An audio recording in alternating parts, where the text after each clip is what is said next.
Voilà donc pour ce qui était de ce chant hein, qui nous amène maintenant à notre nouveau cycle hein, concernant la conception islamique de la guerre. Alors, avant de vous poser quelques questions, est-ce que vous pouvez nous faire une petite introduction hein, sur le thème et puis sur le but de ces émissions concernant la conception islamique de la guerre?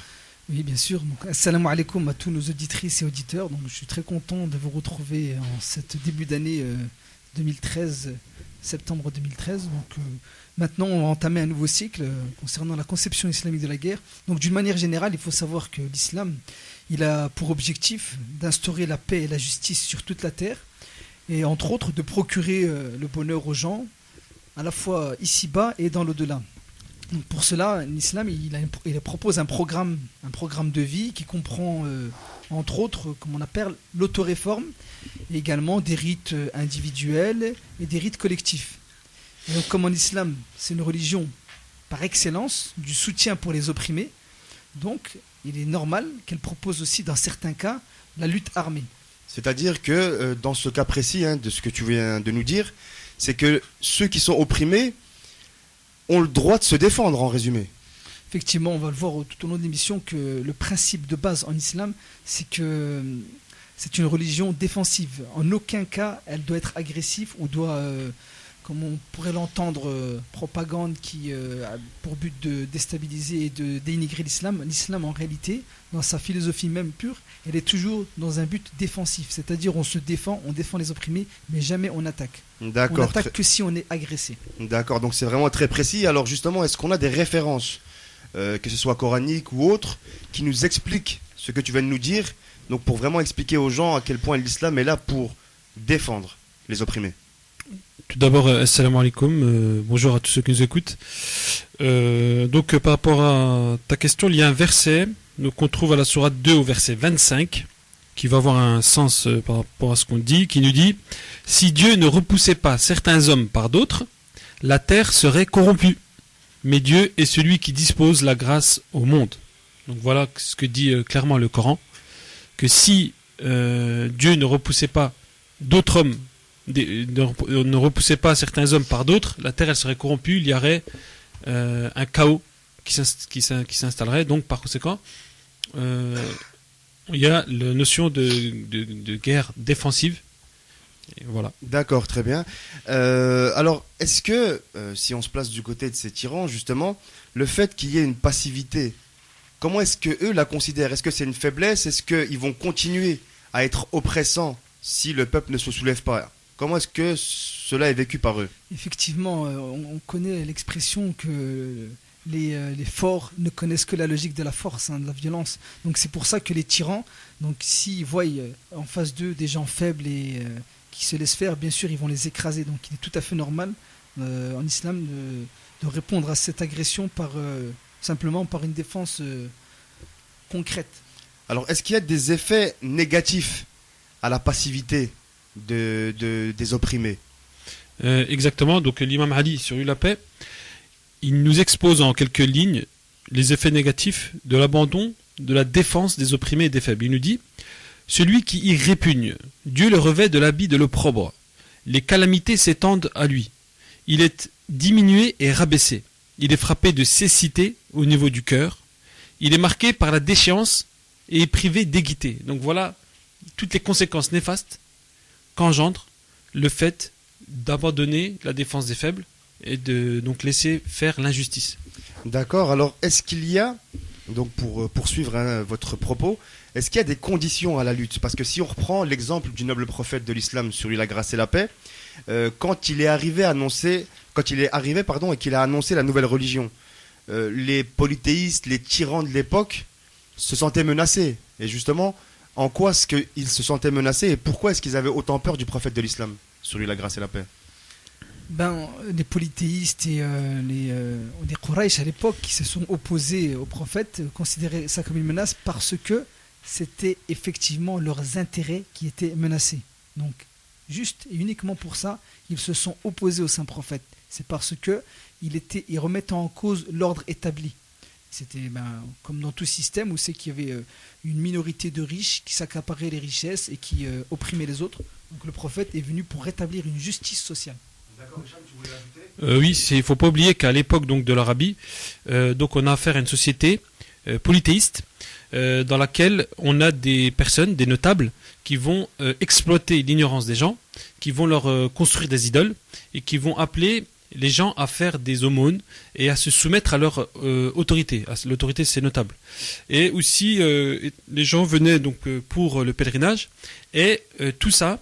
Donc ça faisait en sorte que les notables se frottaient les mains, donc au niveau économique et au niveau aussi du pouvoir, ils avaient une autorité sur les gens. Donc ils exploitaient l'ignorance des gens. Donc tout ça, tous ces privilèges, toutes ces choses-là vont être abolies par le noble prophète. Donc c'est normal qu'ils vont réagir par une certaine violence. Ben justement, alors par rapport à la violence, ça me fait une belle transition. On peut peut-être rappeler comment est-ce que les musulmans nouvellement convertis étaient comment dirais-je, comment est-ce que les Quraysh, donc les Mecquois de l'époque, se comportaient avec eux? Est-ce qu'ils étaient violents avec eux? Qu'est-ce qu'ils ont subi justement, ces nouveaux musulmans? Eh ben, ils ont subi énormément les premiers musulmans. Donc, on a tendance à l'oublier. Il faut savoir que le prophète de l'islam a vécu durant 13 ans à la Mecque, avant de s'exiler et de faire ce qu'on appelle en arabe le hijra, c'est-à-dire l'émigration à Médine. Donc, pendant ces 13 années-là, les musulmans ainsi que le prophète, sur la grâce à la paix, ont subi toutes sortes de supplices et de sévices par les Quraysh, les notables de la Mecque. Donc il y a plein d'histoires qui abondent dans ce sens où on voit que les premiers musulmans ont été soumis à la torture, les insultes, les injures. Le prophète lui-même a subi des crachats, on mettait des ordures devant sa porte, il y a toutes sortes de mépris et d'insultes. Et donc, dans le même sens, il faut savoir que pendant 3 ans, ils ont subi un embargo à tel point où ils étaient obligés de manger du cuir. Donc c'est pour vous montrer le degré de violence qu'ils subissaient par ces Quraysh. Alors excuse-moi de te couper, alors justement, étant donné tous ces calvaires et ces tortures qu'ils subissaient, est-ce qu'ils sont restés enfermés sur eux-mêmes, c'est-à-dire à subir l'oppression, ou est-ce qu'à un moment donné, le prophète, sur lui la grâce et la paix, et ses nouveaux compagnons se sont rebellés? Si oui, comment est-ce que cela s'est passé? Donc, durant la période de la prophétie du prophète Mohammed sur la grâce et la paix, qui a duré 23 ans, donc il a passé 13 ans à la Mecque. Dans ces 13 ans-là, donc comme il l'a expliqué, donc Mohammed, il va subir d'énormes souffrances, mais malgré tout ça, donc il ne va pas être autorisé par Dieu à prendre les armes ou à se défendre concrètement contre ses ennemis. Donc il va patienter. Donc jusqu'à ce que Dieu lui donne l'ordre de se défendre. Donc le prophète n'agissait que sous ordre de Dieu. Et donc on a un verset qui nous parle de cet ordre-là. Donc l'ordre est finalement arrivé de se défendre. Il est arrivé, donc il a eu l'autorisation de se défendre. Donc on est toujours dans la défensive, de se défendre par les armes. Et c'est l'objet du verset 39 de la sourate 22 qui prend son sens à ce moment-là, parce que le Coran, quand on le lit, il est un peu mélangé. On a l'impression plutôt. Voilà, l'impression qu'il est mélangé. Mais quand on regarde l'histoire, certains versets ont été révélés à des moments précis. En l'occurrence, ici, le verset qui nous dit « Autorisation est donnée à ceux qui sont attaqués de se défendre parce que vraiment, ils sont lésés et Dieu est certes capable de les secourir. » Donc ce verset-là a été révélé dans la circonstance qu'on a décrite. Donc, où après le prophète les 13 ans d'oppression. Exactement. Où le prophète, sur la grâce et la paix, souffrait le martyr. Voilà. Ouais, je te laisse terminer. Donc on est loin de cette image de l'islam qui va se répandre avec du sang et comme des barbares. D'accord, donc on aura l'occasion d'en parler dans les semaines à venir. Mais là, juste avant de faire notre courte pause coranique, je voudrais juste que vous nous rappeliez, est-ce que ce soit pour cette bataille ou pour les autres, est-ce que les musulmans avaient tendance à attaquer pour, je sais pas moi, s'accaparer des trésors, ou est-ce que c'était à majorité ou pas majorité, vous allez me le dire, des batailles défensives? Non, ça n'a jamais été pour s'accaparer des trésors, ça c'est totalement faux.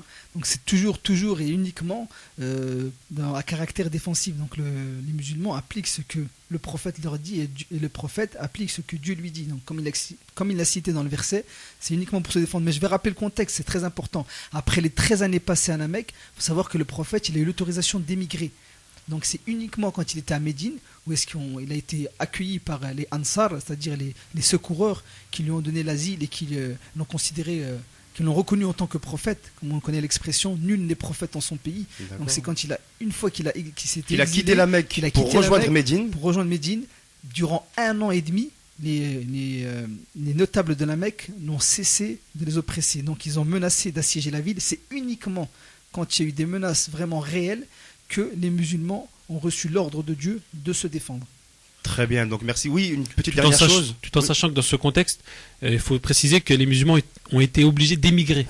Donc en Abyssinie, en l'occurrence, en Afrique, D'accord. de sorte à trouver un secours ou de fuir l'oppression des ennemis. D'accord, donc en Abyssinie, c'était ce qu'on peut appeler la petite... Et c'est l'Éthiopie d'aujourd'hui. Voilà, c'est l'Éthiopie d'aujourd'hui, c'est la petite émigration, on va dire. Voilà. Et celle dont faisait référence Mohamed, c'était la grande émigration, celle qui fait commencer le calendrier islamique. On va reprendre la deuxième partie de notre émission consacrée à un cycle sur la conception islamique de la guerre. Donc je rappelle simplement que l'objectif n'étant pas de faire l'apologie de la guerre, évidemment, mais simplement d'expliquer que face à certaines situations, pour se défendre, il est utile de prendre les armes. Donc, juste avant la pause coranique, vous nous expliquiez que la majorité des batailles menées par les musulmans étaient des batailles défensives face à l'oppression des polythéistes de la Mecque. Oui, effectivement.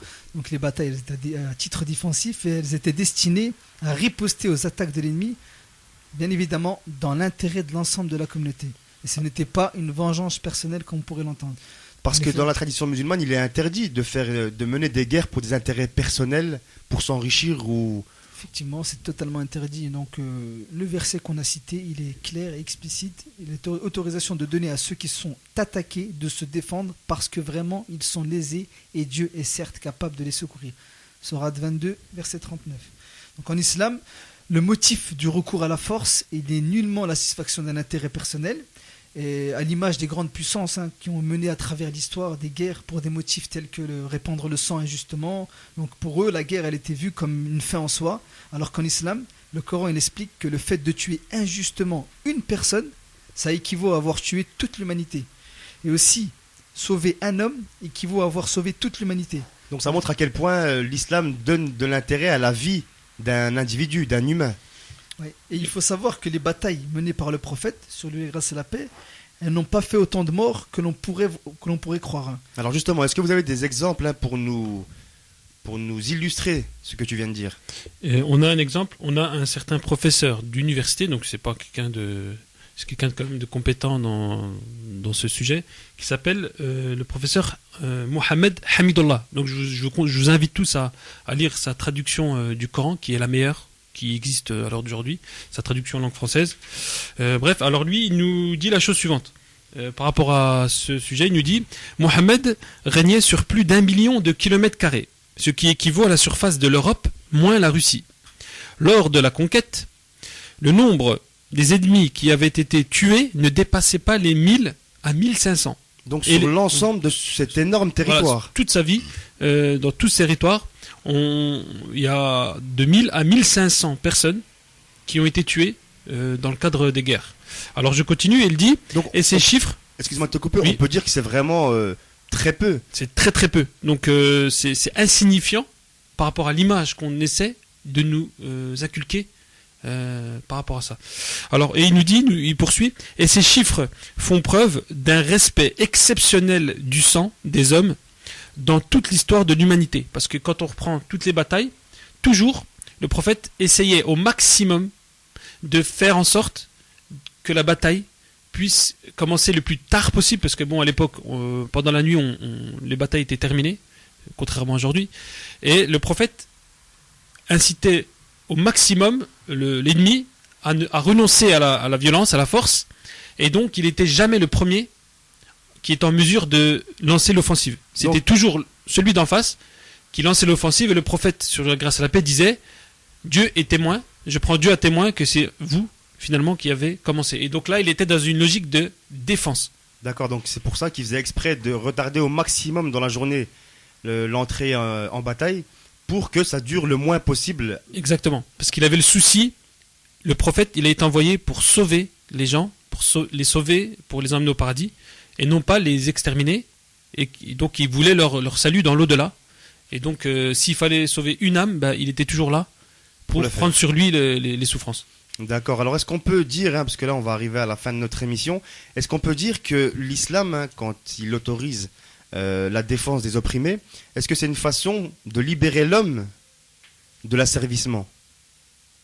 Effectivement, l'islam, quand il autorise l'autorisation de la lutte armée, c'est pour le libérer et pour faire en sorte qu'il ne soit pas asservi, comme vous dites si bien, par les oppresseurs, par ceux qui veulent tyranniser les peuples et imposer leur idéologie. Donc un prophète, en l'occurrence le dernier des prophètes, il est là, comme je dis au début, pour rétablir la justice sur toute la terre. Et Dieu le sait que ce n'était pas une mince affaire. On est toujours opposé à des gens qui ne veulent pas que l'ordre établi change, qui veulent garder leurs privilèges et tout. Donc c'est pour ça que le prophète et l'islam en général a dû se défendre pour imposer son idéologie.